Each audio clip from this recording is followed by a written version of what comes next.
રાજકોટ મહાનગરપાલિકા દ્વારા વર્ષ 2024-25નું સ્ટેન્ડિંગ કમિટીએ જ્યારે બજેટ રજૂ કર્યું, આ બજેટમાં અમે લોકોએ જોગવાઈ અલગ અલગ લોક ઉપયોગી જોગવાઈઓ અમે બહાર પાડી હતી, રિલીઝ કરી હતી. એ અનુસંધાને સિટી બસની પણ એક જોગવાઈ હતી કે રાજકોટમાં 60 વર્ષ કે 60 વર્ષથી ઉપરના દરેક સિનિયર સિટીઝનો, દિવ્યાંગ બાળકો અને વડીલો કે જે કેન્દ્ર સરકારની ગાઈડલાઈન મુજબ 21 કેટેગરી છે દિવ્યાંગોની, જુવેનાઇલ ડાયાબિટીસ અને થેલેસેમિયાગ્રસ્ત બાળકો માટે બજેટમાં જોગવાઈ હતી કે સંપૂર્ણપણે આખા રાજકોટમાં નિઃશુલ્કપણે સિટી બસ સેવાનો લાભ મળે. BRTS હોય કે આખા રાજકોટમાં સિટી બસો તમામ એને નિઃશુલ્કની યોજના જાહેર કરી હતી. પરંતુ કેન્દ્ર સરકારની લોકસભાની ચૂંટણીની આચારસંહિતાના કારણે એ કાર્ય પૂર્ણ નહોતું કરી શક્યા. પણ જેવી આચારસંહિતા પૂરી થઈ અને આજે અમે જાહેરાત કરીએ છીએ આપ સૌના માધ્યમથી રાજકોટના તમામ સિનિયર સિટીઝન, વડીલો અને માતાઓ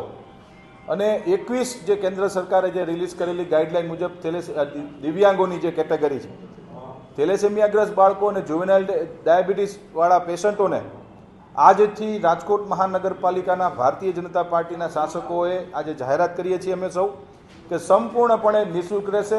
એની એક પ્રક્રિયા છે. તમારા નજીકમાં આવેલી કોઈ પણ વોર્ડ ઓફિસે માત્ર તમારો જન્મનો પુરાવો, આધાર કાર્ડ હોય, ડ્રાઇવિંગ લાયસન્સ હોય, કોઈ પણ જન્મનો પુરાવો આપશો એટલે એક કાર્ડ આપવામાં આવશે. કાર્ડની 2 કેટેગરીના કાર્ડ છે. એક સિનિયર સિટીઝનનું અલગ છે અને દિવ્યાંગોનું અલગ છે.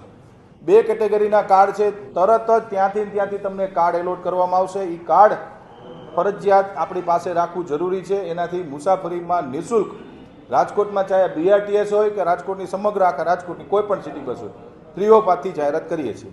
સાંજ સમાચાર ફેસબુક પેજને લાઇક કરો, વિડીયો શેર કરો અને વધુ વિગતવાર સમાચાર માટે sanssamachar.net વિઝિટ કરો.